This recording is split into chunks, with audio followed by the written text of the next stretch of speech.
Well Rooted is brought to you by Gerard and Associates CPAs. With locations throughout Los Angeles, Gerard and Associates has been guiding entrepreneurs and creatives towards realizing their dreams for over 20 years. Discover how they can support your vision at gerardcpa.com. Hey, it's Haneen, and I'm back with another episode of Well Rooted.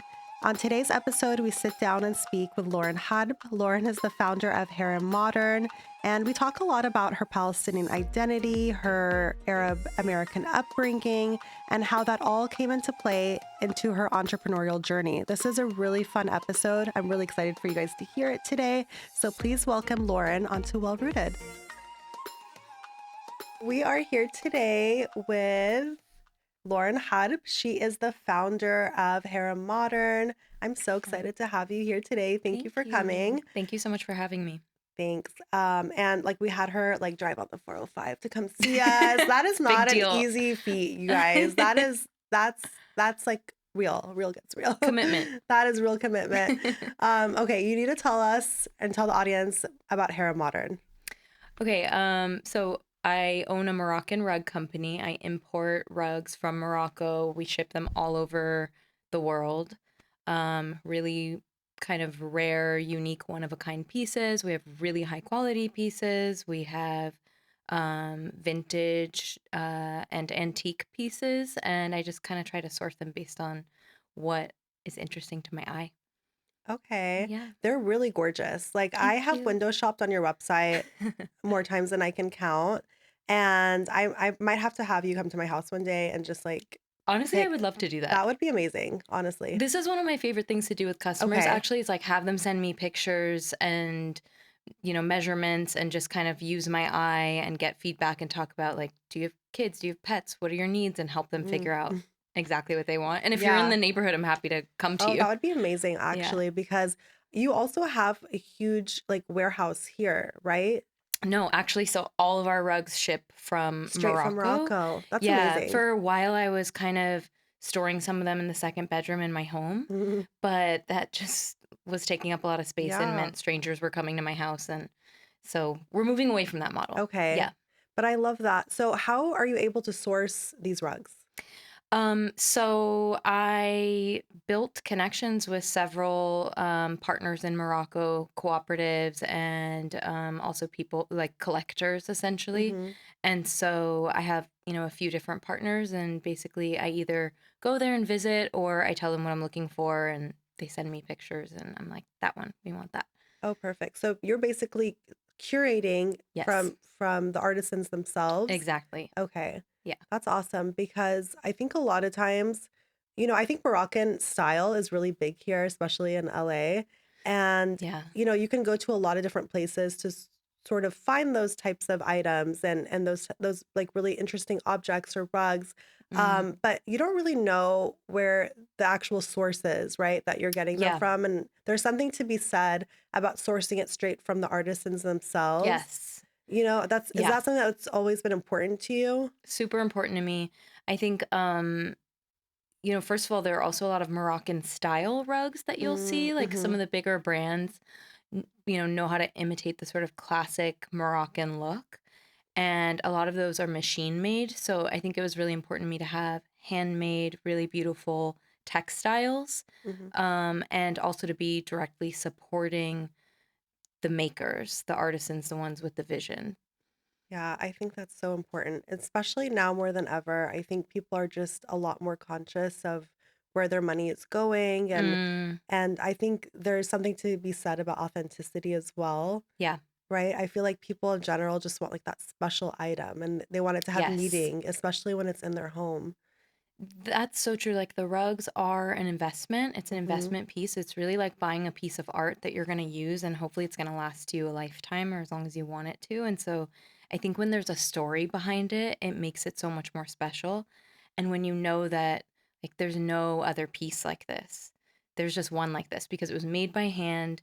Somebody had a vision or an idea, and even if somebody said, okay, I want it just like that, the second one is not going to look exactly like that. It's going to be slightly different. And so I think, people want to be able to say, this is a special thing I have that nobody else has, and here's the story. Yeah, I agree 100%. And I feel like that's a trend we're seeing in general, even with clothing. I think Mm, vintage is just, it's just out there. Everyone's talking about it. It's all over TikTok. yeah, People want to source those really unique, cool pieces. And I don't see why like the home would be any different, right? Because it's yeah, where you spend most of your time. right. You want it to be special. So, yeah, it's every piece really is beautiful. And like you have the cutest pillows and poofs Thank you. too. I love our pillow and The poof pillows are selection. Thank you. adorable. And yeah, as you mentioned Thank you. earlier, like there's a lot of that sort of Moroccan style being Yes. imitated across the board. We see it with Yeah. mass retailers. Yeah. So, what would be the advantage of buying from Harem Modern Mm, versus, something that looks very similar at Crate and Barrel or yes. I love another that major question. retailer? I mean, first of all, I think if it's important to you to support a small business, then as opposed to one of those larger retailers, then that's the first advantage is, it's just me. I'm a one woman show. And then, of course, all of the artisans in Morocco and my partners there. But you're really supporting kind of on more of like an individual and community level than you are a bigger brand. Mm. And then I think you also get something, like I said before, that nobody else has. So those pillows and poofs that you see are made from scraps from old rugs. And so it's one of Wow. the ways that they just don't let anything go to waste. And I think most of the time that's not what you're going to see if you go to one of those larger retailers. They're manufacturing the material from scratch to make the pillow or the poof, and Hmm. it's probably going to be machine made. Whereas this is like every piece of the rug gets used. So sometimes, let's say there's an 8 by 10 rug and somebody needs it to be 7 by 9. And so we're able to trim it. And so we can Okay. cut it down. And we do this sometimes for people whenever the construction allows. That extra trim is probably going to get turned into something usable. So it's also just sort of environmentally friendly. Yeah. And I think that's another key factor. Like, I'm really glad you mentioned that. I think a Mm, lot of people are also looking into that more than ever as well. yeah. And I mean, all of that is connected, right? Like serving the Hmm. local artisans, as you said, serving that community, our environment. I mean, everyone just in general is more conscious of all of these small details that are so overlooked when you go to a larger manufacturer. Totally. And it's just, I think, very relaxing and comforting to know that you are investing in a piece.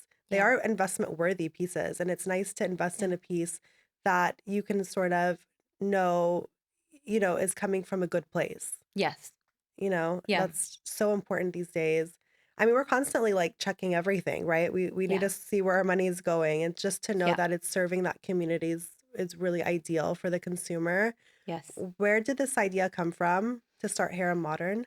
Okay. This is a little bit of a self-disclosure about what an impulsive shopper I can be, but I was on a trip, I think in 2016, my first trip to Morocco, and I think anytime you go to Morocco for the first time, there's just this sense that you're going to shop and you're going to Hmm. shop for home stuff and rugs. And so I went in like really determined, and at the time I lived in a one-bedroom apartment.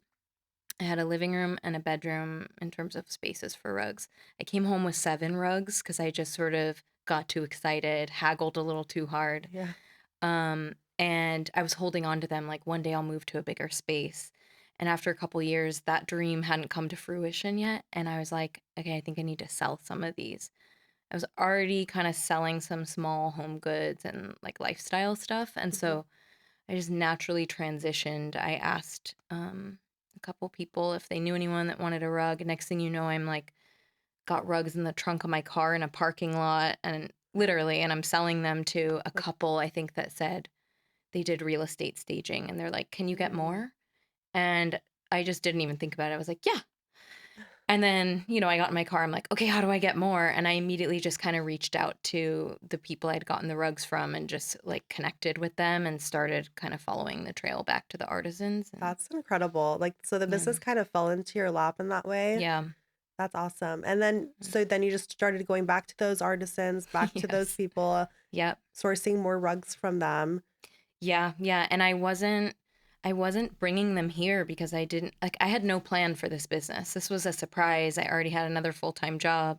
But I would just kind of post them and see if anybody wanted them on Instagram, and it started to go well. But when you're buying from someone on Instagram and they're just posting in stories and they don't have a website, I think people were like, I just want to make sure this is legit. Right. So over time, I legitimized, I got a website, and um, It's a it's a process. And process. it's Yeah, a learning process as well. And as you said, you're a one totally. woman show. To Yes. even make it that far on your own is really inspiring, to be Thank honest. you.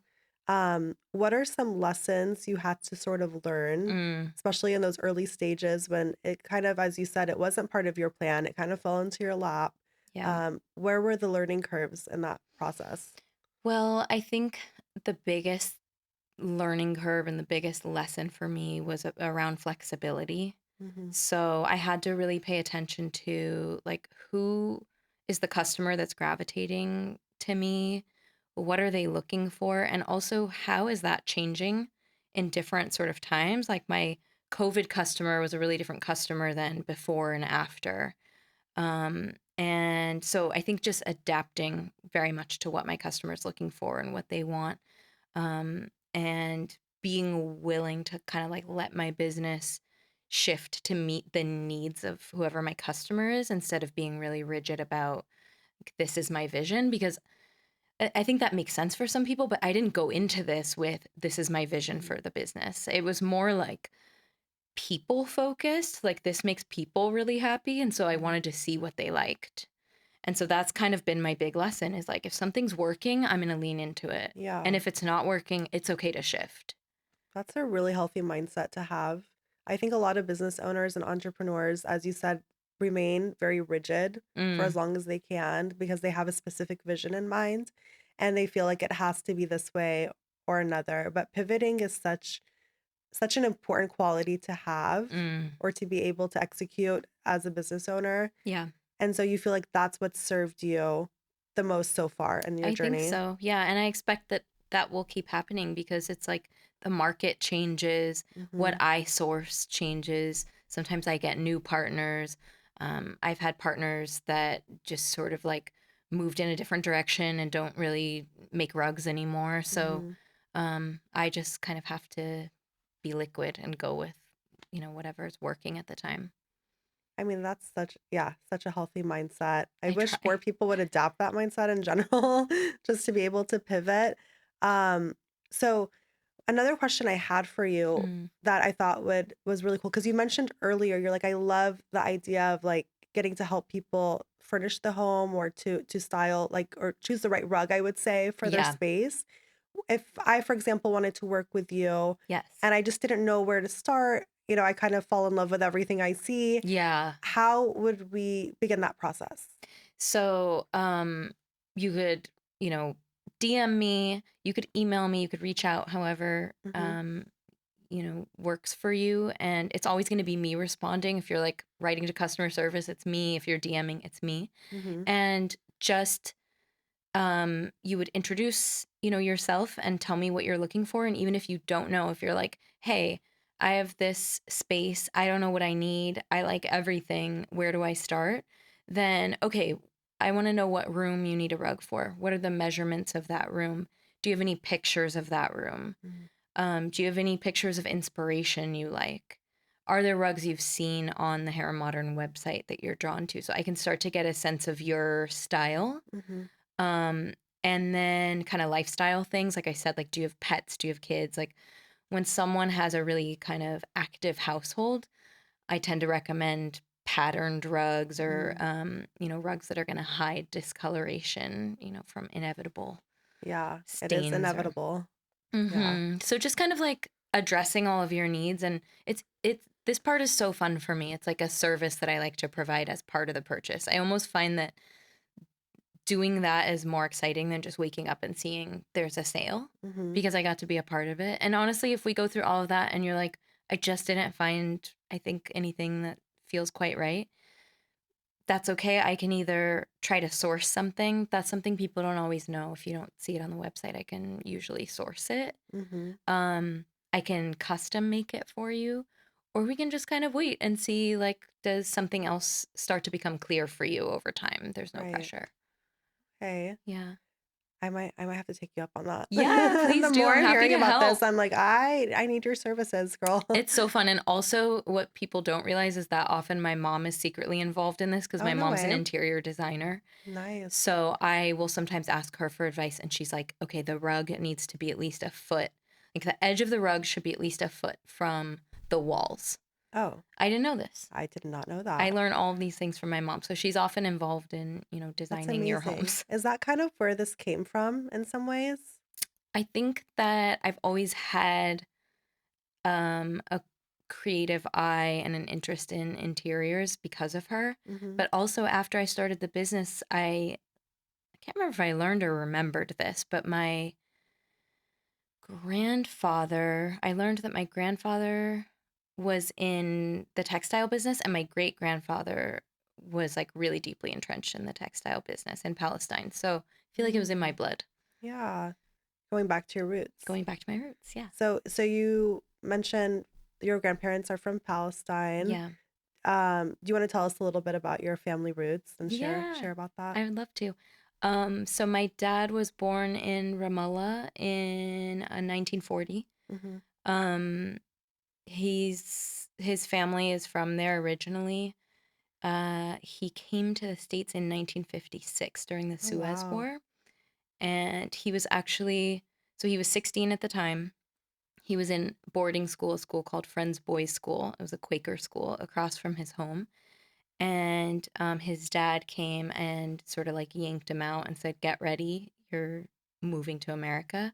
Because he had all sisters and one younger brother. So the idea was, let's, in case something happens to us, let's at least preserve the family name and have one boy survive. Wow. And so he was on a plane to Germany. I think it was that night, um, and by the next day, he was in the States. And so yeah, he made his life here. He met my mom here. My mom's American, Mm-hmm. um, and I think briefly when they met, his parents were like, "Okay, no, you need to come home."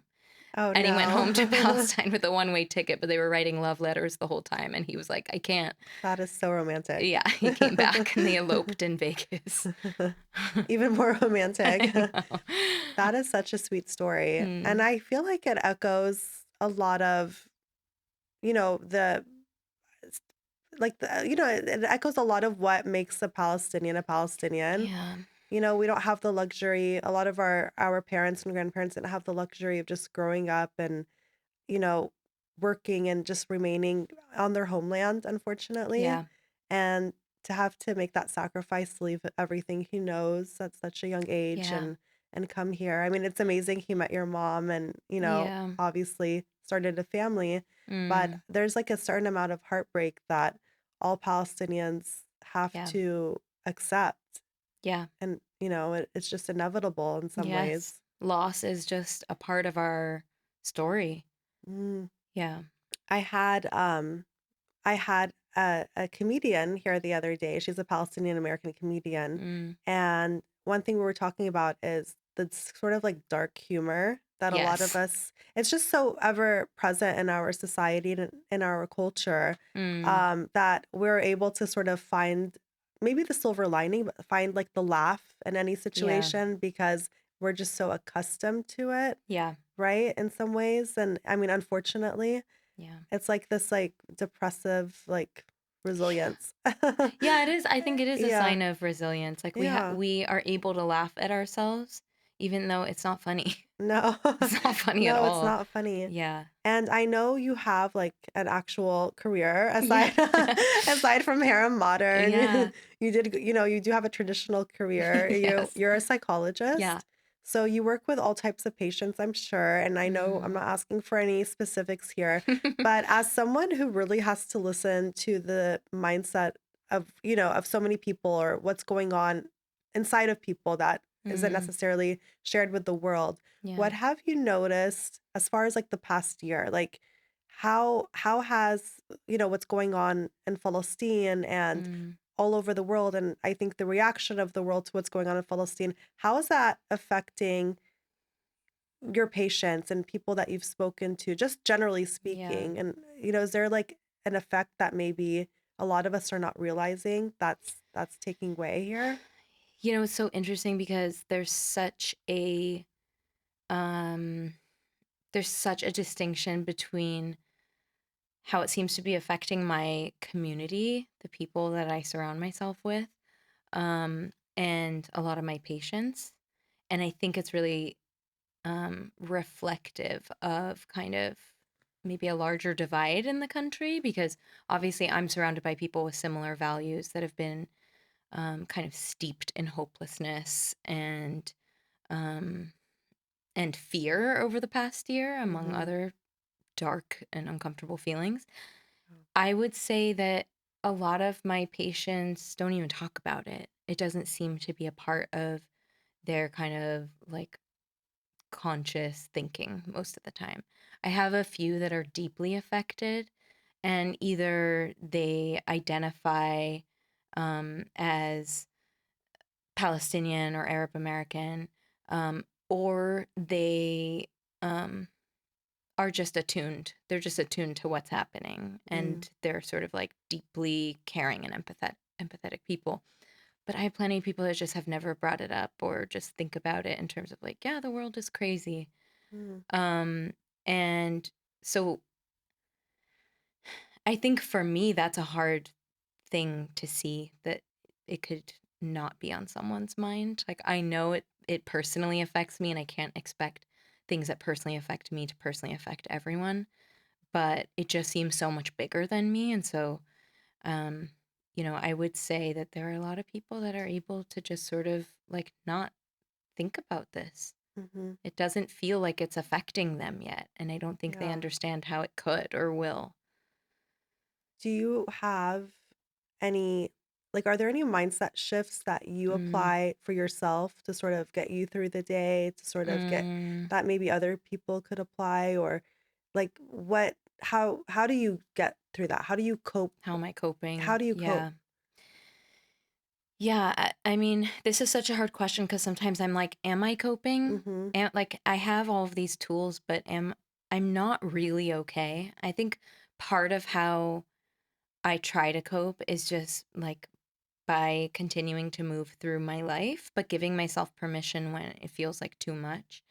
I don't know if that's the right answer. I have a lot of guilt around that. I think when I'm letting myself have happy moments, letting myself post for the business, letting myself laugh, I feel bad. I feel really guilty about this, but I also feel like without those moments of levity or without moments that just remind me of some normalcy in my life, I don't really have the energy to sustain the fight in me either. Mm-hmm. So I think like I don't have any great answers here because it is so big and so heavy, but I feel like I am really trying to attune to myself and listen to what I need. And sometimes I feel like I need to be in community events where I know I'm going to be surrounded by my people.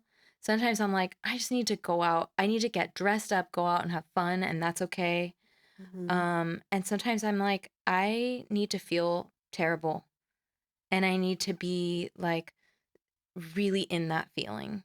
And I need to do something about that. Maybe I need to make a donation. Maybe I need to reach out and talk to other people that are feeling this way. But I'm just always kind of paying attention to like, what do I have the capacity for right now? Yeah. I mean, that's really great advice. I mean, I know you said you don't always have the answer, but I think that's Yeah. great advice just to listen to where you are. Yeah. And if you're able to look really nice and go out and have a great dinner and have fun, do that. Take that moment. Yeah. And if you just need to sit in those really awful feelings, also Yeah. do that. And sometimes we have to feel that, you know? Yeah. And I feel even just being like, sometimes I want to get dressed up. I feel so badly saying that. Mm. That feels really shallow.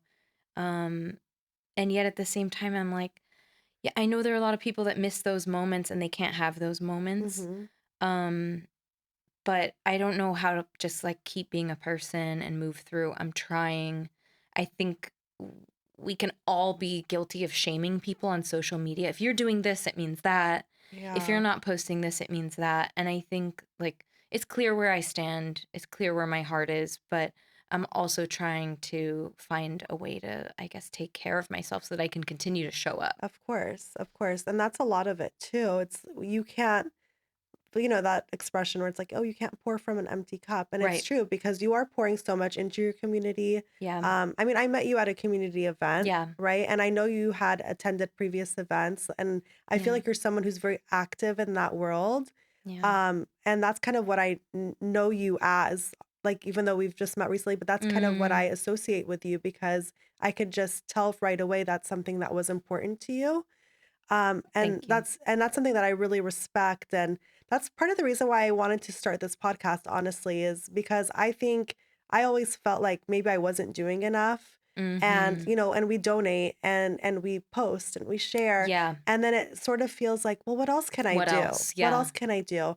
And it's kind of important to remember that all of these little moments, just us Mm, being here today, is a form of activism in some totally. ways. It's a form of resistance. Yeah. I mean, this conversation could tick off the right people, Yeah. right? And that's fine. And it's just about continuing to do what we can to have our voices heard, Yeah. to have your voice heard as an entrepreneur, as a person who's really doing amazing things and doing cool things. And I get what you say about the community events because there's something really fulfilling about being around other cool people who view the Mm, world the same way as you, who are people of conscious, who are people who just get it. And yeah. so Yeah. I'm really glad that you were able to be here today and to have this conversation. And for us to learn more about your entrepreneurial journey, especially with Harem Modern, which Yeah. is a really cool name, by the way. I Thank love that you. name. Thank you so much. I'm just gonna do a few like rapid fire Oh, okay, questions. fun. Okay. What is an Arabic song that you can't help but dance to? Oh my gosh. Um, that's such a hard question.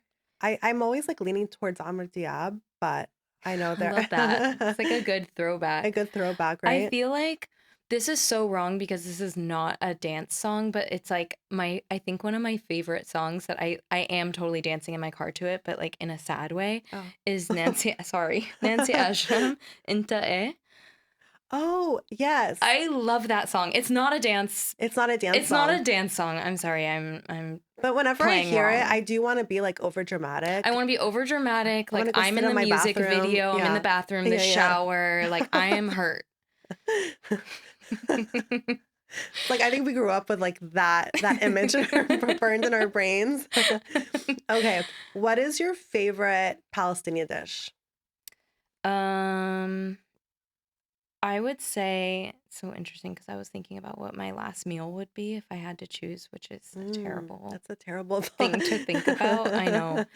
And I was thinking, like, my mom's ma'lube. My mom's not Palestinian, by the way, but she was trained by all my dad's sisters the Oh, I minute can they got married. imagine, They were like, all yeah. right, get in the kitchen. Matlub is yeah, Yeah, you can't mess with matlub. no. Okay, this one might require a little bit more, Okay. not critical Now I'm thinking. No. sweating. Okay, no, no, no. This one's fun. Okay, so I know that like the dating life here in LA is Mm, like shit. Like let's just be honest. I yeah. have a lot of friends that have told me this. Yeah. Um, and I saw that recently, or that coming up, we have Love is Blind Habibi Oh my God, I'm coming up. so I excited am so about excited this. for this show. I need to see how this plays out. Yeah. But I think it'll be really good. Yeah, I'm Yeah, excited. We're ready. Our we are so community ready. needs We it. need this. It is Yeah. healing. We need this.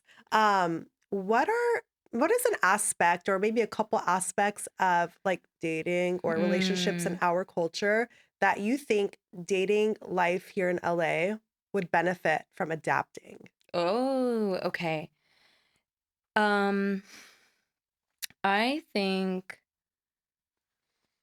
that I feel like I'm gonna get in trouble here, but I'm Mm-mm. just gonna talk. No, I say so I think it. that like traditionally in our culture, the it's pretty gendered. Like dating is Hmm. pretty gendered and men are really kind of like caretakers and they pay for things. You have like that those gender roles. Those like Yeah. traditional gender roles. And I'm not saying that that's the right way. I think that feels good to me because Hmm. I've grown up being taught that that's how it's supposed to go. But I've also been in relationships that go other ways that are just as lovely. But, I hear so much confusion from my American friends, Mm-hmm. clients around this stuff. And one of the things that I see so much is that, like, when women are sort of like taking on that role of caretaker and provider, that often they end up really resenting their partner and not being attracted. That makes so much It makes sense. a lot of sense. Yeah. I mean, I don't like saying that, and I feel like I'm going to be in trouble for that because, I mean, I've literally been in relationships where I'm that person, where I'm more of the provider. Yeah. And there were things that were really valuable that my partner offered me. Mm-hmm. But I do see it a lot in my couples work and my work with individual patients. It's like I think there's something that feels really good Mm-hmm. about being taken care of. Can women take care of ourselves? Yeah. And oftentimes we do a better job of it. But Right. in dating, I think that could feel nice. Yeah. And as you said, there is a lot of confusion about it. So I feel Yes. like just if, we could just adapt that into the society Yeah. to where it's like just like that rule, you know? Yeah. Or even just some clarity. Like different societies have different ways of managing this. Like I know there are some where it's just like it is maybe it's a Dutch society, I don't know, but it's typical to go Dutch. Okay, So even okay. just clarity, like one time I think I did a poll on one of my other Instagram accounts asking people about these things, Mm-hmm. and there were so many different opinions about who should pay and when. Like, should men always pay on the first date and then after that you split it? Should men always pay until it's a relationship? We're also talking about heteronormative Yeah, of relationships, course. so there's so many nuances, but just to have some like clarity about that stuff because there's so much to worry about. There is. There's so much. Especially as a woman, like as, Yeah. being the woman in the scenario, there's just so much that you're Yeah. already thinking about Right. that it's like, do I have to think about this too? Like, Right. just take that off of her plate. Like, Yeah. Yeah, exactly. Take that off of yeah, her plate. She's already doing so much. so much. This was so fun. This was really Where fun. can And people find you? they can find me on Instagram at Harem Modern. They can find me online at haremmodern.com. Facebook, also Harem Modern. They can email me, info@haremmodern.com. And those are all really good ways to find me. I mean, you're going to track me down one way or another. You'll find her. Lauren Harb, thank you so much. Thank you. Thank you So for having fun. me. Really fun. Thank you for listening to another episode of Well Rooted. If you enjoyed today's episode and felt it brought you value, please subscribe, leave a comment, give us a like, and a review. This episode of Well Rooted has been brought to you by Girard & Associates CPAs. With locations across all of Los Angeles, Girard & Associates has been helping entrepreneurs and creatives make their dreams come true for over 2 decades. Go to girardcpa.com to learn more. This is Haneen, and we are all well rooted.